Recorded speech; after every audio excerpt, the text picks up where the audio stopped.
Hello, my friends. Welcome to Origins, a show where we take the evidence of science and use it to validate the truth of creation. My name's Donn Chapman. It's my privilege to be your host, and we have a tremendous guest with us today. His name is Dr. Brad Harrub. He holds a degree in anatomy and neurobiology from the University of Tennessee School of Medicine.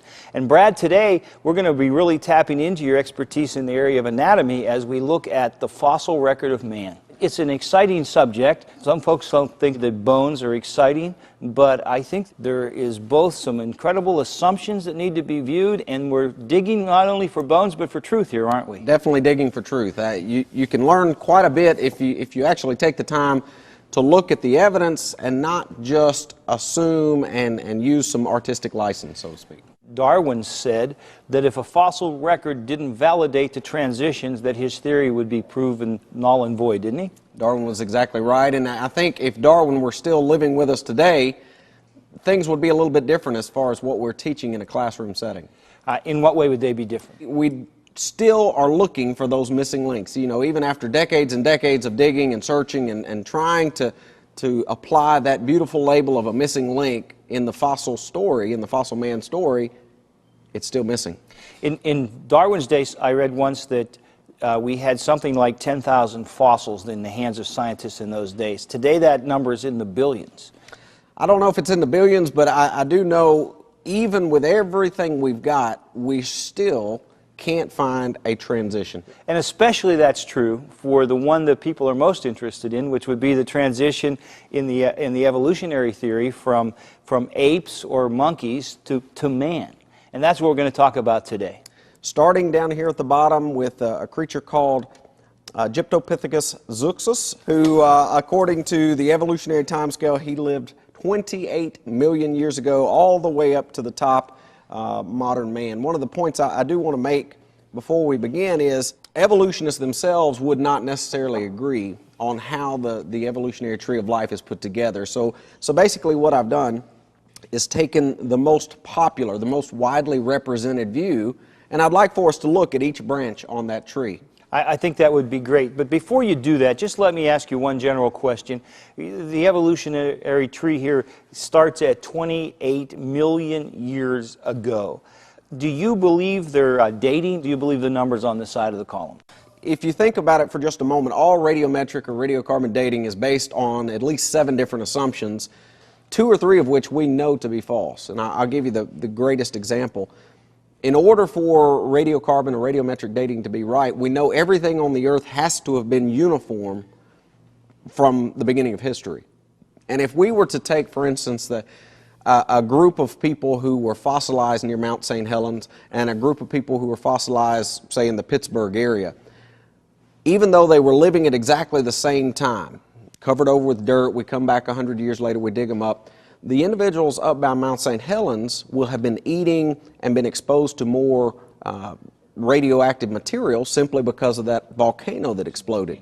And so even though we're living precisely at the same time, we're going to date at different times. We can say to our people, don't take those years as gospel truth. Absolutely not, because if you think about it for just a moment, a lot of times what they actually do is they find a small fossil in a striatal layer, and they say, hey, we think that fossil lived so many years ago, so anything we find in this layer, we're going to apply that date to. It's circular reasoning at best. All right, with that, will you go to the chart and help us to see just what is the fossil evidence for apes becoming man? Let's start with the Gyptopithecus zuxus. Ironically, there's not a whole lot of controversy here. This creature allegedly lived 28 million years ago. Richard Leakey and Roger Lewin in their book Origins, they've already basically given judgment on this particular creature. They said this is the rather monkey-like skull of the Gyptopithecus zuxus, the first ape to emerge from the old world monkey stock. Some elements are partially restored. Now, 2 things we need to note here. When they say partially restored, they're not kidding. Yes. You know, you would think in looking at the pictures here that that's really what they have. That's not what they have. Those are filled in models or cast. What they really have are just a few bone fragments and a couple of teeth. The second thing to note is its name. Oftentimes we're asked the question, you know, what actually links us back to the apes? This, they would say, is that creature, the linking creature that gets us back to the apes.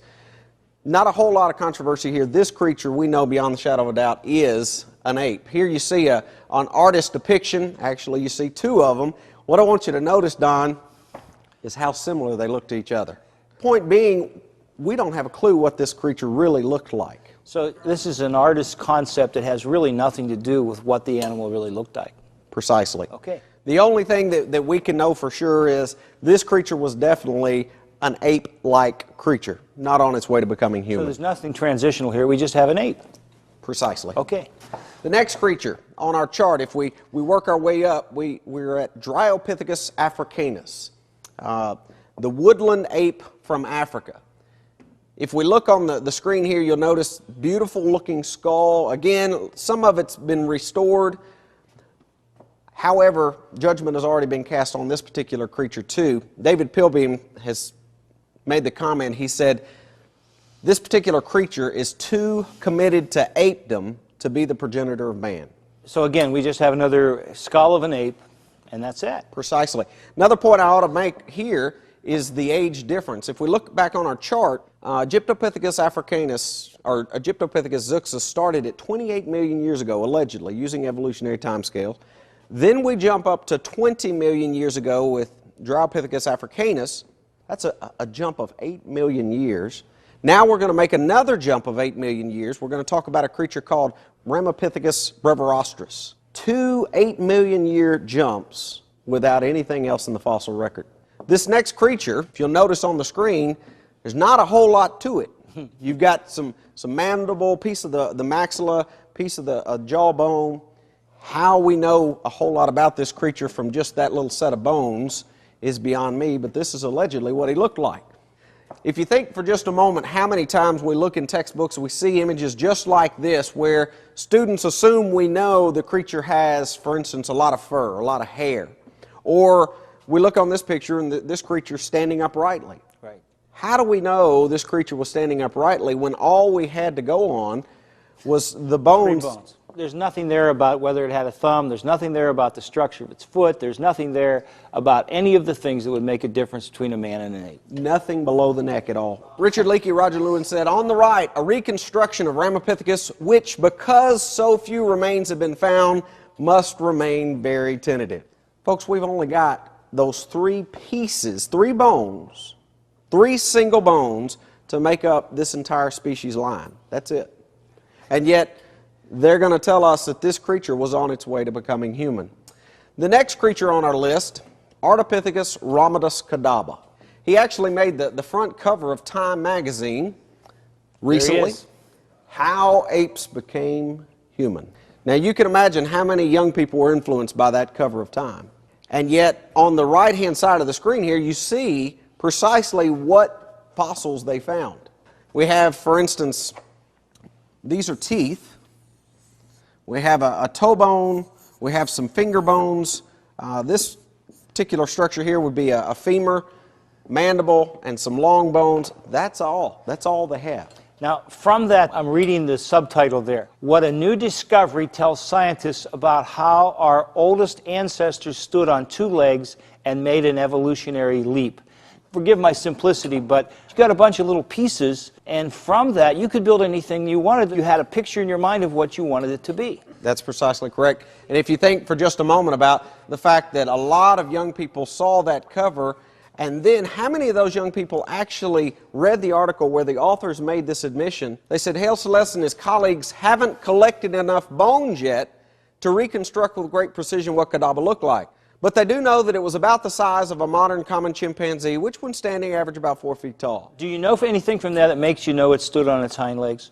Well, they actually have a toe bone, and in the article itself they have a caption that says, this toe bone proves the creature walked on 2 legs. Now, the human foot has 26 bones, they have 1. But Don, I want you to read with me another admission they made in that article. They say not only is the toe bone separated in time by several 100,000 years, but it was also found some 10 miles away from the rest of those bones. Not hundreds of years, hundreds of thousands of years, and 10 miles distance, so they can attach it to something way before and put it on the cover of Time magazine and convince your children that they now have the evidence we need for after all, it was a toe bone, so maybe it just walked away. Yeah. But I mean, if you think That's about it for just a incredible. moment, all they had were the bones of an ape. Yeah. They had to get this creature upright and walking. So what they did, 10 miles away, they dig up a toe bone, they slap it together with their collection, they say, hey, this proves the creature walked on 2 legs. And that's all in the fine print that 90% of the people aren't going to read. Precisely. Yeah. Keep looking on our chart. The next creature is called Kenianthropus Platyops, the flat-faced man of Kenya. And that's a great description of him, because if you look real carefully at the fossil, you notice it looks like he's been run over by a steamroller. Bear in mind, we've only got just a small handful of bone fragments that supposedly makes up an entire family line, a branch of our family tree. An exhaustive study of the Nature article reveals a total of 36 craniodental fossils, that is, bone and teeth fossils, collected from 4 different locations over a period of 17 years, in which only 6 contain bone fragments. The authors describe their new finds as a well-preserved temporal bone, 2 partial maxilla bones, isolated teeth, and most importantly, a largely complete, although distorted, cranium. Don, when you look at that particular fossil, would you say it's a little distorted? I would say it's very distorted. How you would possibly put that together and say we know what this man looked like is beyond my comprehension. And think about it. If you have spent 17 years of your life trying to find a missing link, it's awful easy to read something into something. It sure is. We keep looking on the chart, moving our way up. Well, this actually here is a picture of what Mr. Kenianthropus Platyops is supposed to look like, flat-faced man of Kenya. And you know, sadly, when our young people, when they see an image just like that, they assume that National Geographic just ran out with their handy-dandy camera, took a picture of this creature in the long ago. But they have them pondering and thinking like it's a great... The next one is probably the most popular of all the missing links. Australopithecus afarensis, better known as Lucy. And I suspect Lucy. Most of the viewers out there have heard of Lucy. She is the most famous of all the missing links. When Lucy was first put on the scene, there was a lot of pomp, a lot of flair, but nobody came back around after we'd had time to look at the bones, take measurements, and actually do scientific studies. Nobody came back around to give what Paul Harvey likes to say, the rest of the story.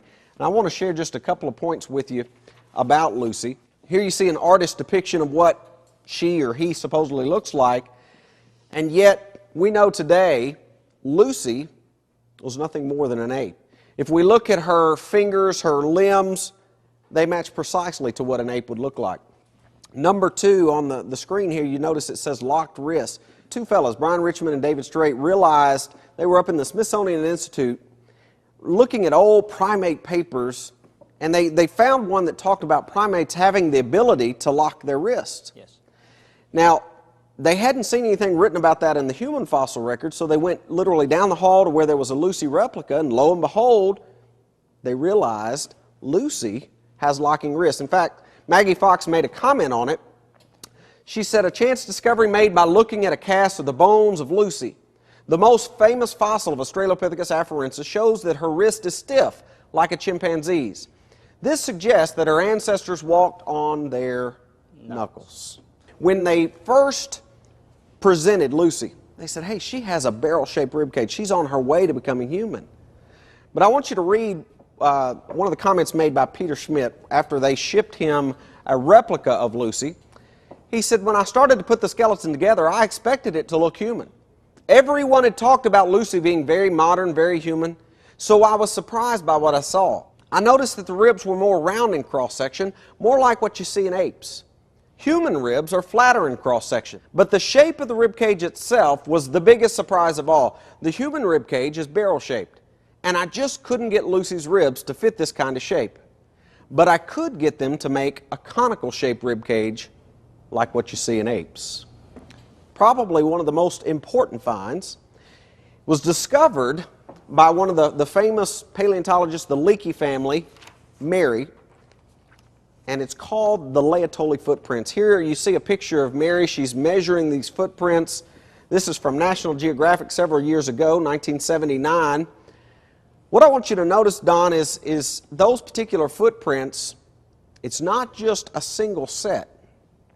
The importance being there's a child's set of footprints in this picture. Now, this is the picture that was included in National Geographic, and you'll notice they have these ape-like creatures, and one of them is holding an infant. You think, why in the world did the artist draw that particular picture?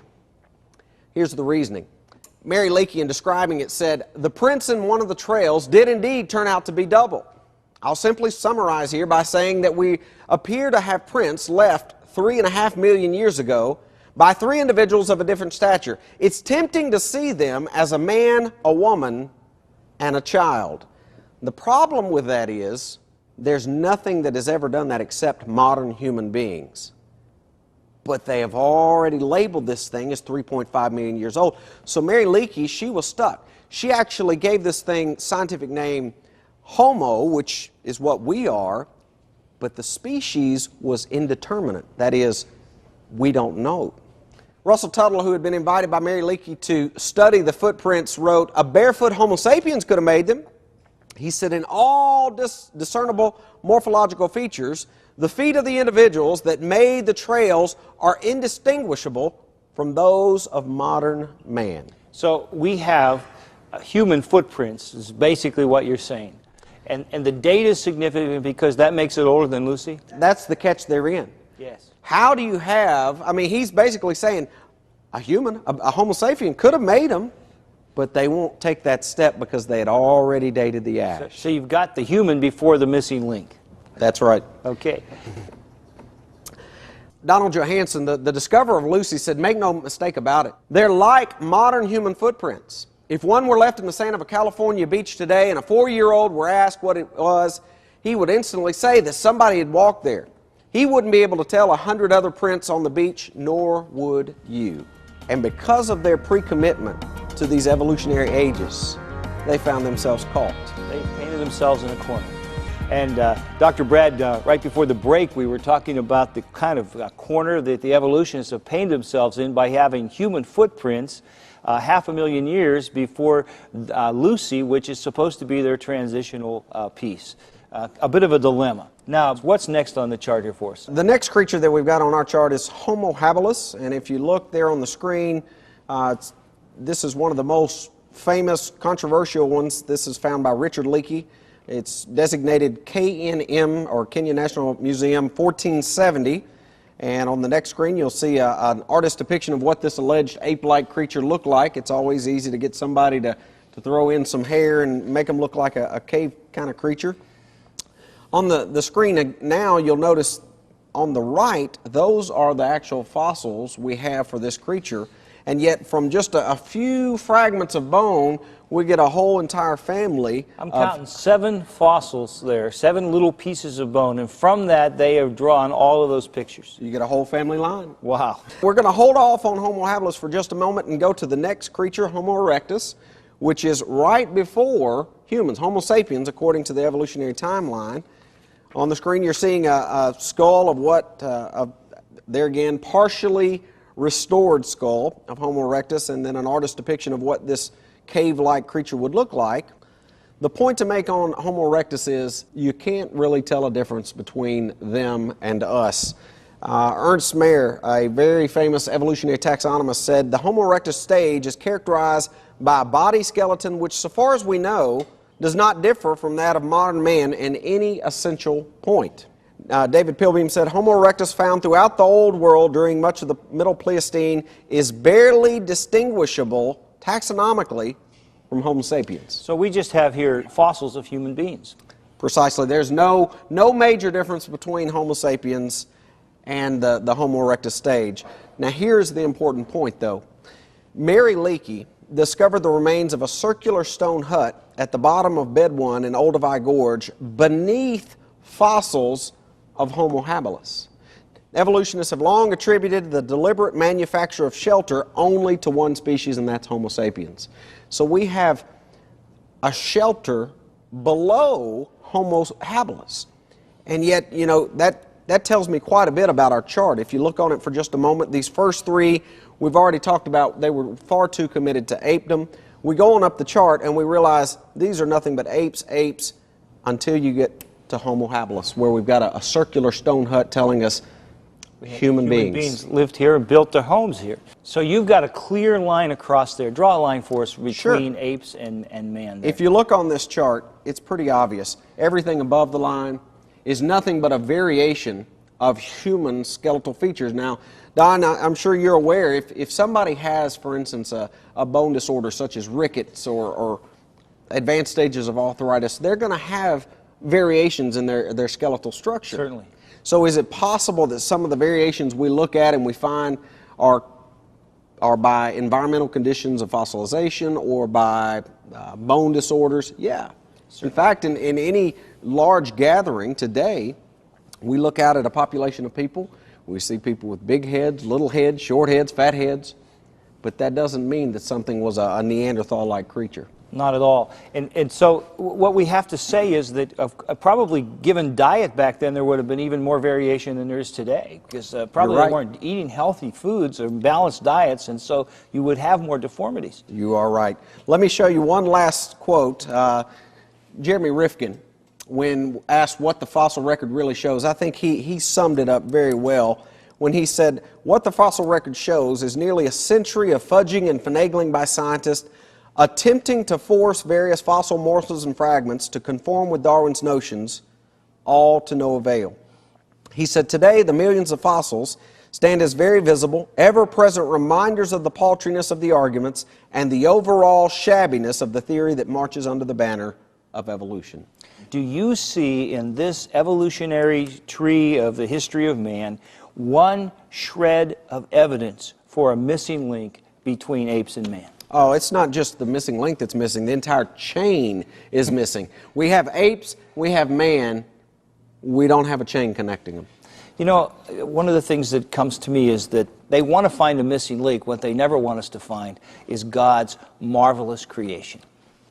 You know, folks, I hope that you will understand, as we have wonderful guests like Dr. Brad, that science is not versus God. God is the author of science. And God has shown us very clearly that man is fearfully and wonderfully made in His image and distinct from all the rest of God's creation. Nothing that science has unveiled will ever dispute the fact that God made you and made you special and made you in His image to know Him, to love Him, to be His very own.